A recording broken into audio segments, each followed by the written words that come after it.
우리 함께 예배드리는 분들 서로 바라보며 인사하겠습니다. 많은 은혜 받으시기 바랍니다.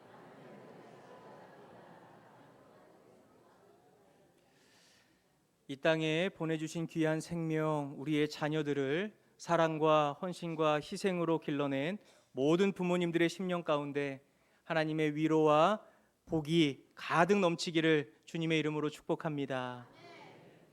오늘은 마음아 이겨라 라는 제목으로 우리의 생명과 같은 마음에 대해 은혜의 말씀을 전하고자 합니다. 사랑하는 성도 여러분, 여러분은 요즘 어떤 말을 가장 많이 듣고 계십니까? 사랑합니다, 행복합니다, 평안합니다, 고맙습니다, 이런 말 많이 들으시죠? 이런 말을 많이 들으면 좋겠지만 안타깝게도 요즘 현대인들이 가장 많이 듣는 단어는 인공지능 AI, 전쟁, 경제 불황, 기후 위기, 정신없다, 피곤하다, 쉬고 싶다, 이런 말들을 자주 듣게 됩니다. 10대가 요즘 어떤 말을 가장 많이 쓰는가 조사를 해봤더니 딱 3글자로 정리됐습니다. 짜증나. 이렇게 10대 청소년들 이 짜증난다라는 이 말에는 여러 의미가 담겨 있어요. 오늘 아침은 일찍 일어나서 아침밥 먹고 학교 가려고 했는데 늦잠 잤네. 그리고 빈속으로 학교 갔는데 그날 치렀던 시험 망치고, 다른 친구들은 다 잘 본 것 같은데 나만 못 본 것 같아서 그 속상한 마음을 안고 집에 갔는데 부모님이 싸우고 있어요. 그러면 그들은 딱 이 3글자로 말합니다. 뭐라고요? 짜증. 왜 이렇게 잘 따라 하시는 거예요? AI, 전쟁, 기후위기, 경제 불황, 피곤하다, 쉬고 싶다, 짜증난다. 여러분, 제가 나열해드린 이 단어들을 떠올려 보면 어떤 감정이 드십니까? 이 한 단어로 묶을 수 있는 것 같습니다. 바로 불안이라고 하는 감정입니다. AI로 인해서 나의 미래는 어떻게 될까? 내 일자리는 괜찮을까? 또 중동 전쟁으로 인해 세계적인 경제가 얼마나 요동치고 있습니까? 다 이 불안의 요소인 거죠.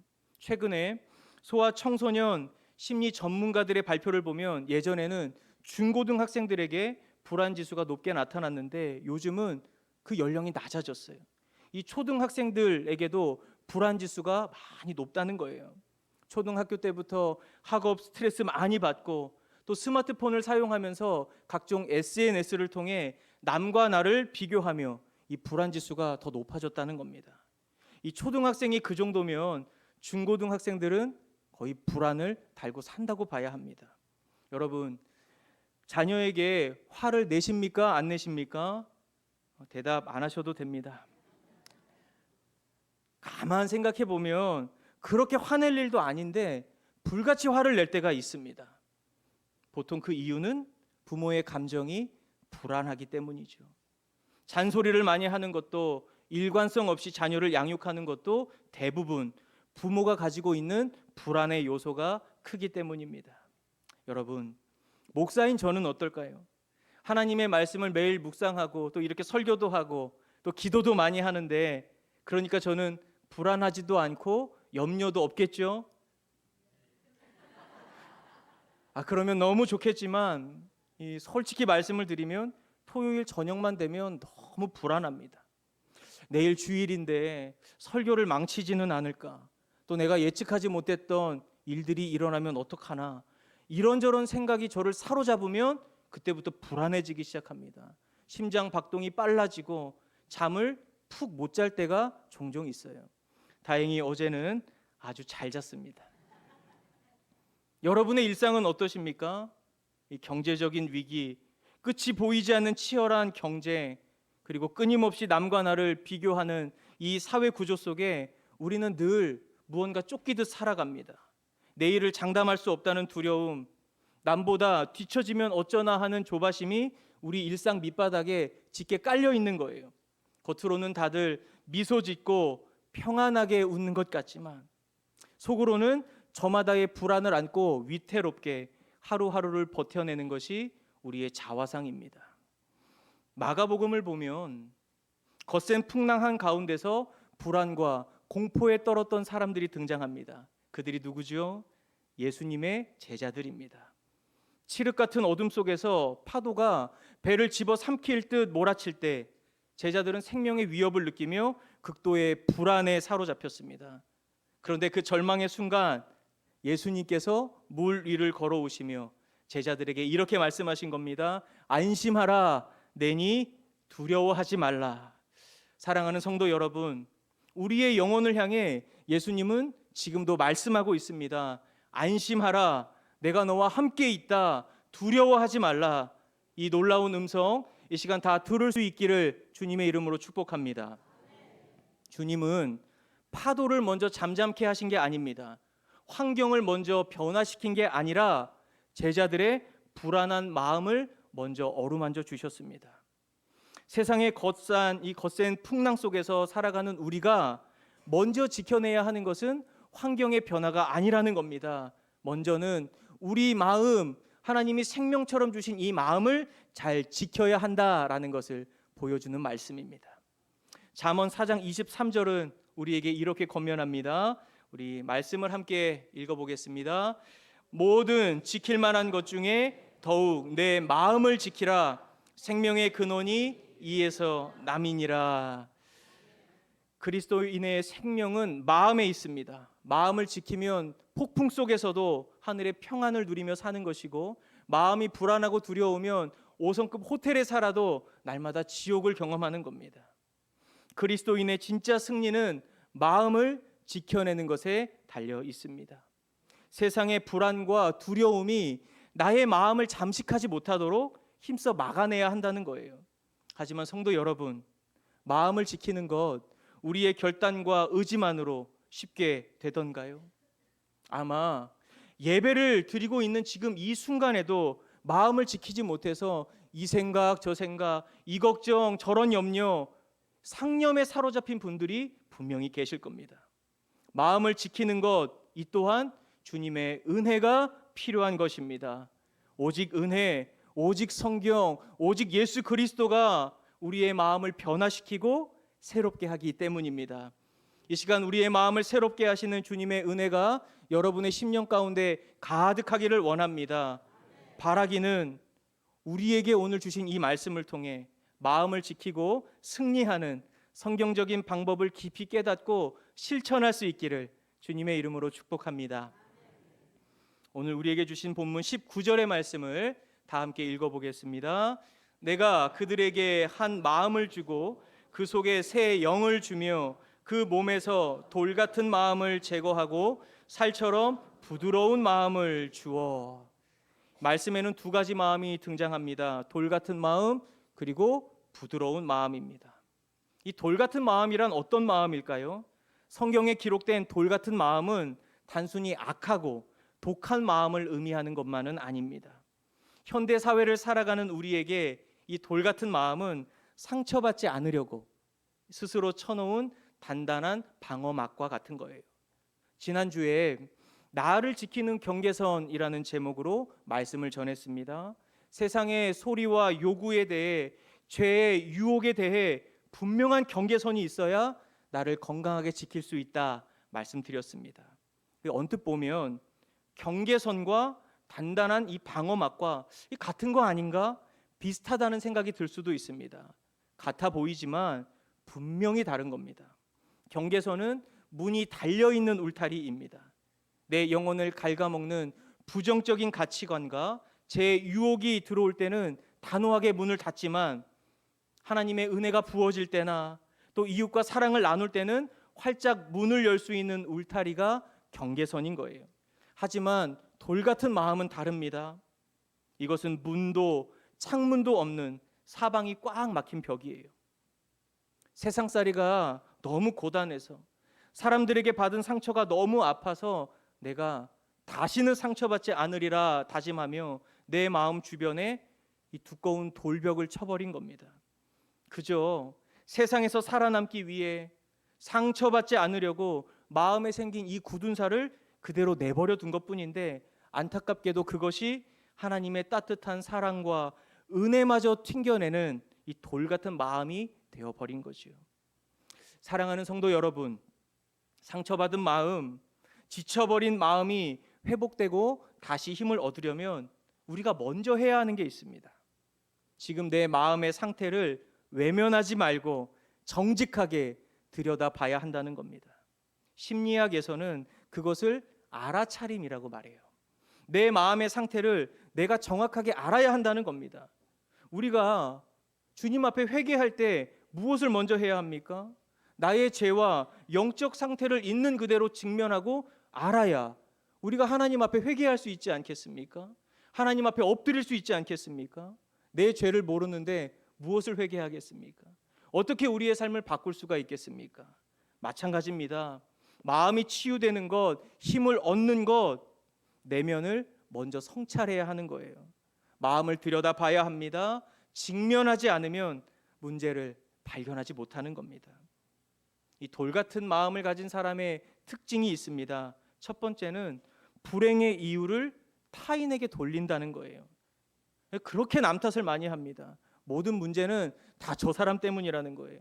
저 남편 만나서, 저 아내 만나서, 또 대한민국 사회가 아주 불공평하기 때문에 나는 불행하다고 말합니다. 남편, 아내, 자녀가 변해야지만 내가 행복할 수 있다라고 말합니다. 여러분 정말 그럴까요? 나는 아무런 문제가 없습니까? 돌 같은 마음을 가진 사람의 두 번째 특징은 여유가 없다라는 거예요. 누군가가 가볍게 던진 농담도 다큐멘터리로 봤습니다. 농담을 농담으로 받지 못하고 자신을 놀리거나 무시했다라고 생각을 하는 겁니다. 이런 경우가 있어요. 점심 식사 후에 이 사무실에 앉아 있는데 동료가 쓱 하고 지나가면서 내 책상 위에 허브 사탕 하나를 올려두고 갔습니다. 사실 그 동료는 편의점에서 1+1 행사를 하길래 생각이 나서 별 생각이 없이 그냥 하나를 건넨 것 뿐인데, 이 마음이 굳은 사람은 그것을 온전히 받지 못해요. 굳어진 예민함이 발동하기 시작합니다. 뭐야, 내 입에서 냄새가 난다는 거야? 점심에 먹은 순댓국 그것 때문에 지금 골 부리는 건가? 혼자만의 상상, 소설을 쓰며 그 상황을 자의적으로 해석해 버리는 겁니다. 그 생각이 꼬리를 물다가 참을 수가 없어서 또 동료에게 카톡을 보냅니다. 그 사탕을 준 동료의 사회성 부족에 대해서 열변을 토하며 뒷담화를 하는 겁니다. 동료는 그저 입가심하라고 다정한 마음으로 건네준 건데 자신의 과대 해석을 일반화시키고 증폭시킨다라는 겁니다. 이렇게 사람의 마음이 굳어져 있으면 내 마음대로 상대방의 의도를 짐작하고 비난합니다. 궁금하면 가서 물어보면 되잖아요. 이 사탕 내게 왜 준 거냐고. 그런데 마음의 여유가 없는 사람은 질문하지 못하는 겁니다. 그리고 쓸데없는 상상으로 자신의 에너지를 다 낭비해 버리는 거죠. 교회 안에서도 굳은 마음의 증상들 여과 없이 나타납니다. 굳어버린 마음을 안고 예배드리면 어떻게 될까요? 은혜의 단비가 장대비처럼 쏟아져도 물이 심령에 스며들지 못하고 다 튕겨 나갑니다. 그냥 혼자 우산 쓰고 있는 거예요. 찬양을 불러도 입술만 움직일 뿐이지 가슴에 전혀 떨림이 없어요. 말씀을 들어도 나에게 주시는 생명의 말씀으로 받지 못하고, 오늘 이 말씀은 저 김 집사가 들어야 하는데, 저 최 집사가 들어야 하는데, 그리고 또 설교를 평가하면서 오늘은 은혜가 없네. 그렇게 예배자가 아니라 관객으로만 머물다가 집에 돌아가는 겁니다. 처음에는 봉사할 때도 그렇게 감격하고 감사하다가 마음이 굳어져 버리면 왜 나만 이렇게 고생해야 돼? 왜 나만 인정해 주지 않는 거야? 억울함과 의무감에 휩싸여서 이 불평이 나오기 시작한다는 겁니다. 습관적인 종교 생활이 계속 반복되는 것, 이것이 바로 돌 같은 마음의 현상인 겁니다. 사랑하는 성도 여러분, 우리의 내면을 가만히 들여다볼 수 있기를 원합니다. 혹시 내 안에도 상처받지 않기 위해 혹은 삶의 무게가 너무 무거워서 그 무겁고 딱딱한 돌덩이 같은 마음 이 자리 안에 있지 않습니까? 나는 괜찮다, 이상 없다, 문제 없다 그렇게 말만 하지 마시고 이 시간 성령의 MRI 그 조명 아래에서 나의 마음 정직하게 직면해 볼 수 있기를 바랍니다. 마음이 회복되는 첫 걸음은 하나님, 나의 마음을 살펴주십시오. 내 안에 굳어진 마음을 보게 하여 주십시오. 그렇게 나의 마음 그대로 주님 앞에 기꺼이 내어놓을 때 치유하시는 하나님은 우리의 마음을 만지기 시작할 겁니다. 우리의 마음에 놀라운 회복을 부어 주실 겁니다. 바라기는 생명과 같은 이 마음 살피는 지혜, 직면하는 용기가 우리 모두에게 있기를 주님의 이름으로 축복합니다. 우리 화면을 함께 보겠습니다. 숲속에 거대한 참나무와 또 연약해 보이는 갈대가 있죠. 평소 참나무는 자신의 단단하고 굵은 기둥을 뽐내며 바람이 불 때마다 이리저리 휘어지는 갈대를 비웃었습니다. 자, 다음 사진을 띄워주세요. 그런데 거대한 태풍이 몰아치던 날 절대 부러지지 않을 것 같던 꼿꼿한 참나무는 강풍의 압력을 버티지 못하고 뿌리채 뽑히고 말았습니다. 반면 바람이 부는 대로 땅바닥까지 바짝 엎드리며 부드럽게 휘어졌던 갈대는 태풍이 지나가자 언제 그랬냐는 듯 다시 고개를 들고 일어섰습니다. 성도 여러분, 세상은 우리에게 어떻게 살아야 이긴다고 가르칩니까? 독해져야 한다. 상처받지 않으려면 먼저 강해져야 한다. 이렇게 말합니다. 그래서 우리는 세상에서 지지 않기 위해 성공하고 명예를 얻기 위해 스스로 마음의 문을 닫고 감정을 철저하게 숨기며 돌처럼 단단해지는 것을 선택합니다. 세상은 참나무처럼 강하고 단단해야 이긴다고 말하지만 하나님 나라의 원리는 전혀 달라요. 진짜로 강한 마음은 단단한 마음이 아닙니다. 부드러운 마음입니다. 내 힘을 빼고 갈대처럼 휘어질 줄 아는 부드러운 마음이 세상의 모진 풍파를 끝까지 견뎌내는 진짜 강한 마음인 겁니다. 그동안 이 목회를 하며 자주 경험한 것이 있는데 강력한 리더십이나 목표보다 이 부드러운 말 한마디가 교회를 더 강력하게 세워간다는 걸 저는 여러 경험을 통해 배웠습니다. 목회는 열정, 지식, 경험, 고집으로 하는 게 아니죠. 성령님의 뜻에 나의 마음을 언제든지 바꿀 수 있는, 즉시 온전히 기쁜 마음으로 순종할 수 있는 마음, 그 부드러운 마음으로 해야 하는 겁니다. 그래서 제가 늘 기도하는 것은 하나님 카리스마 있는 목회자 되게 해주십시오. 기도하지 않아요. 그저 부드러운 마음을 가지고 온유한 목회를 할 수 있도록 그렇게 날마다 기도하는 겁니다. 여러분, 제가 얼마나 부드럽게 말씀드립니까? 좋은 말로 할 때 새벽 기도회, 수요 예배, 금요 기도회 나오시라고. 여러분, 제가 강하게 말씀드리면 나올 겁니까? 부드럽게 말씀드려도 들을 사람은 다 듣고 순종하는 거죠. 우리는 강해질 이유와 필요가 없습니다. 왜 그렇습니까? 나와 함께 하시는 하나님이 강하기 때문입니다. 주님은 우리 모두에게 모세처럼 민족의 지도자가 되라, 엘리야처럼 능력을 행하라, 요셉처럼 총리가 되라, 그렇게 말씀하지 않으세요. 성경은 오직 주님을 의지하라, 주님을 바라보라, 그렇게 말씀하는 겁니다.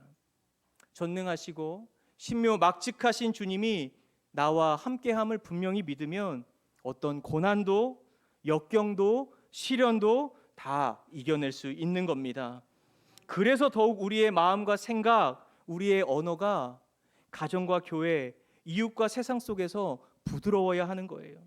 그 부드러움 속에 예수님의 능력이 나타나고 그 현장 속에 예수님의 향기가 드러나기 때문입니다.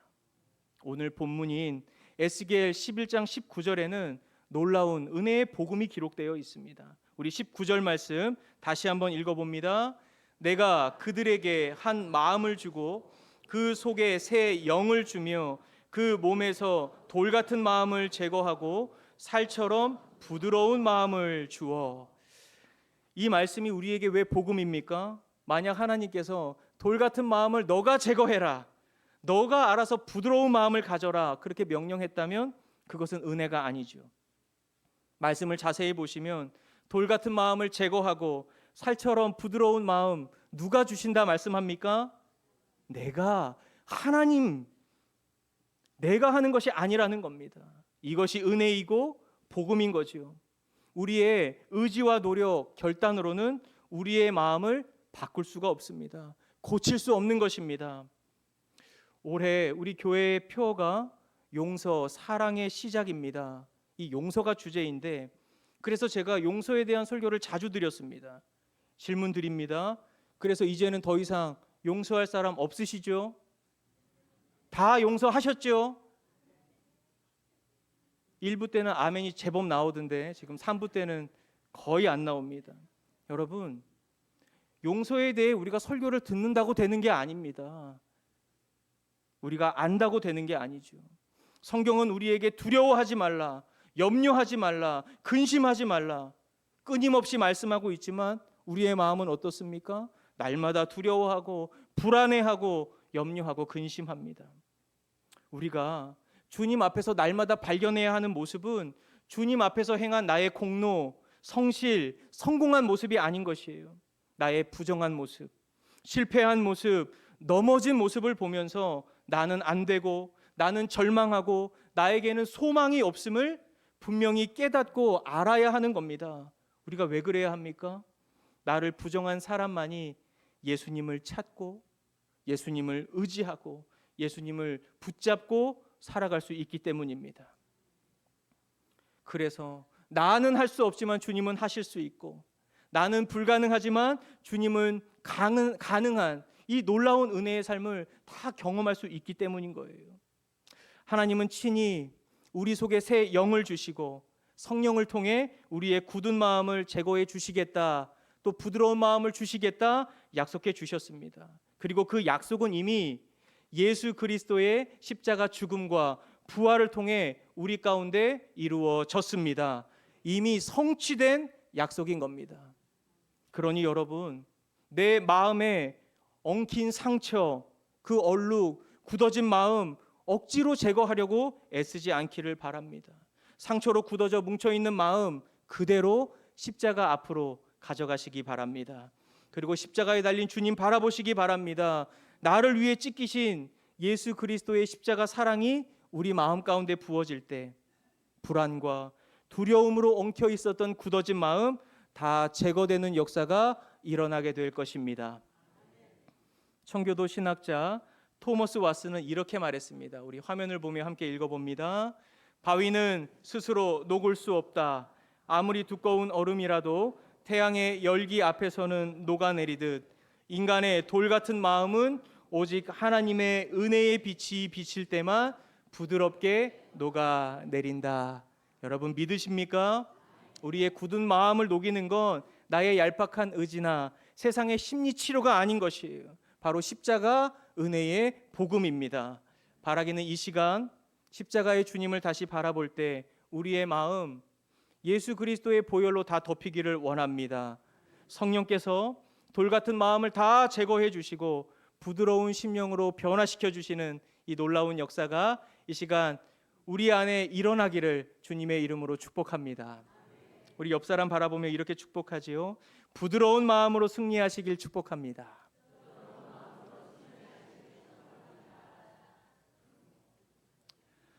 마지막입니다. 십자가의 은혜로 굳은 마음이 다 제거되고 또 살처럼 부드러운 마음을 회복했다면 우리는 이제 어떻게 살아가야 합니까? 은혜 받은 것으로 끝나는 것이 아니라 그 마음을 지켜야 한다는 것이 우리의 일상을 온전한 믿음으로 살아내야 합니다. 오늘 본문 에스겔 11장 20절은 부드러운 마음을 받은 자들에게 나타나는 삶의 변화를 이렇게 말씀합니다. 우리 함께 20절 말씀을 읽어보겠습니다. 내 율례를 따르며 내 규례를 지켜 행하게 하리니 그들은 내 백성이 되고 나는 그들의 하나님이 되리라. 부드러운 마음을 가진 사람의 가장 큰 특징이 무엇입니까? 바로 하나님의 말씀, 그분의 율례와 규례를 따르게 된다는 거예요. 과거에 돌처럼 굳은 마음이었을 때는 하나님의 말씀이 잔소리처럼 들렸어요. 내 고집, 내 계획이 더 중요했고 내 방식으로 사는 게 더 편리했습니다. 하지만 은혜가 임하고 부드러운 마음이 우리 가운데 주어지면 말씀이 내 삶의 기준이 된다는 거예요. 억지로 지키는 것이 아니라 자원하는 마음으로 순종하게 되는 겁니다. 이런 속담이 있습니다. 모든 것은 마음먹기에 달렸다. 수많은 환난과 시련이 와도 버겁게 느껴지는 삶의 무게조차도 우리 그 마음의 상태에 따라 그 결과와 방향이 완전히 달라진다는 겁니다. 그것을 잘 보여주는 말씀이 있습니다. 느헤미야 4장 6절의 말씀을 함께 읽어보겠습니다. 이에 우리가 성을 건축하여 전부가 연결되고 높이가 절반에 이르렀으니 이는 백성이 마음 들여 일을 하였음이니라. 우리가 이 말씀에 주목해야 하는 것은 백성이 마음 들여 일을 했다는 거예요. 바벨론 포로에서 돌아온 이스라엘 백성은 무너진 예루살렘 성벽을 다시 재건해야 했습니다.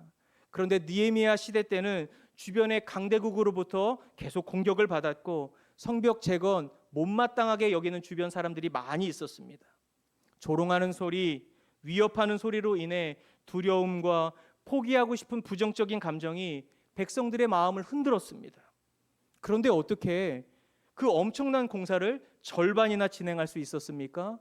오늘 성경은 그 이유에 대해 한 문장으로 이렇게 기록한 겁니다. 백성이 마음 들여 일을 하였음이니라. 마음을 들여 했다는 이 말을 다른 말로는 마음 먹었다는 거예요. 작정했다는 겁니다. 그들이 마음을 먹고 진심으로 하니까 여러 조롱과 위협, 온갖 방해에서도 그 성벽이 재건될 수 있었다라고 하는 겁니다. 아주 유명한 3명의 벽돌공 이야기가 있습니다. 성당을 짓기 위해 땀을 뻘뻘 흘리며 벽돌을 쌓고 있는 3사람에게 지나가던 사람이 물었습니다. 지금 무엇을 하고 있습니까? 이 첫 번째 사람은 짜증 섞인 목소리로 대답했습니다. 보면 모릅니까? 죽지 못해 벽돌을 쌓고 있습니다. 이 사람은 어쩔 수 없이 끌려와 노동을 하는 사람이에요. 두 번째 사람은 담담하게 대답합니다. 네, 가족들을 먹여 살리기 위해 담벼락을 만들고 있습니다. 이 사람은 직업으로서 일하는 사람이죠. 그런데 세 번째 사람의 대답은 달랐습니다. 네, 저는 지금 하나님께 예배드릴 아름다운 성전을 짓고 있습니다. 이 사람은 자기에게 주어진 일을 사명으로 여겼던 겁니다. 세 사람 모두 똑같이 벽돌을 쌓고 있었지만 그 일의 의미는 완전히 달랐어요. 세 번째 사람이야말로 성벽을 재건하던 이스라엘 백성처럼 마음을 들여 일했던 겁니다. 이런 사람을 통해 하나님의 역사와 뜻이 이루어집니다. 목회를 하면서 때로는 지치고 힘들 때마다 저는 이 느헤미야 말씀을 생각하고 묵상합니다. 그리고 질문합니다. 나는 지금 마음을 들이고 있는가? 마음을 써서 진심으로 사역을 하고 있는가? 어제도 설교를 준비하는데 설교가 너무 안 써지는 겁니다. 그래서 피아노 치듯이 그렇게 설교가 써지면 얼마나 좋을까? 자판기가 있어서 그 자판기에 버튼만 누르면 설교문이 나오면 얼마나 편할까? 이런 쓸데없는 생각을 했습니다. 여러분 일 아니라고 남일 보듯이 지금 저를 바라보고 계신데 어제도 설교를 썼다가 지웠다가 썼다가 지웠다가 또 대충 마무리할까? 이런 마음과 싸우기도 하고 또 간절히 기도하면서 어제 하루 종일 씨름했습니다. 제가 씨름한 이유는 단 하나입니다. 설교에 진심을 담기 위한 거지요. 여러분, 하나님이 맡기신 일은 다른 게 아니에요. 우리의 마음이 담겨야 하는 겁니다. 찬양과 기도, 전도, 선교, 구제, 봉사, 하나님이 맡기신 그 모든 것에 마음이 담길 때 성벽이 재건되었던 것처럼 나를 통해 하나님의 놀라운 역사가 일어나는 겁니다. 사랑하는 성도 여러분, 하나님이 원하시는 것은 우리의 대단한 능력이나 완벽한 결과가 아닌 것이에요. 우리의 마음을 원하고 계십니다. 크고 화려한 봉사가 아니더라도 주차장에서 안내를 하던, 식당에서 설거지를 하던, 구역 식구를 위해 기도를 하던 그 일에 하나님의 마음, 그 마음을 담아 그 마음을 들여서 섬길 때에 여러분의 삶에 하나님의 놀라운 역사와 뜻이 이루어질 줄 믿습니다. 이제 말씀의 결론을 맺겠습니다. 여러분, 우리의 마음은 몇 개입니까? 제가 어려운 질문 드렸습니까? 우리의 마음은 하나입니다. 하나. 한 입에서 찬송과 저주가 동시에 나올 수 없듯이 하나의 마음에 평안과 불안 동시에 담을 수가 없는 겁니다. 내 마음이 평안하면 불안은 없어지는 것이고 불안하면 평안은 사라지는 겁니다.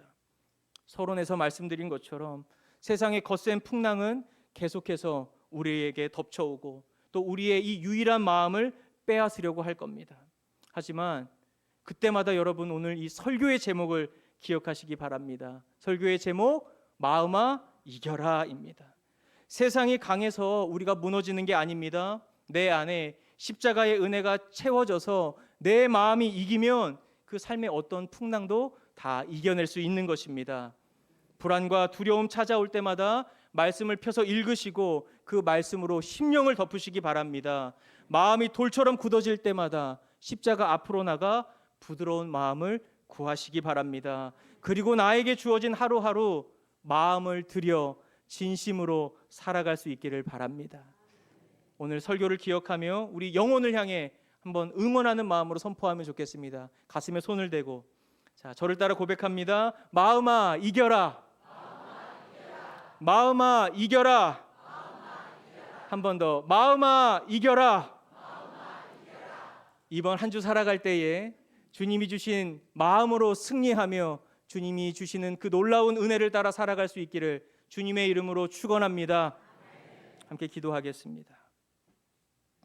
이 시간 다 함께 기도하실 때 성령님 나의 마음을 조명하여 주십시오. 그래서 내 안에 돌처럼 굳어버린 마음이 있다면 제거해 주시고 살처럼 부드러운 마음으로 변화시켜 주옵소서. 주님이 주신 이 마음을 품고 날마다 하루하루 마음을 들여 살아갈 수 있도록 우리의 걸음을 인도해 달라고 우리 합심하여 함께 기도하겠습니다.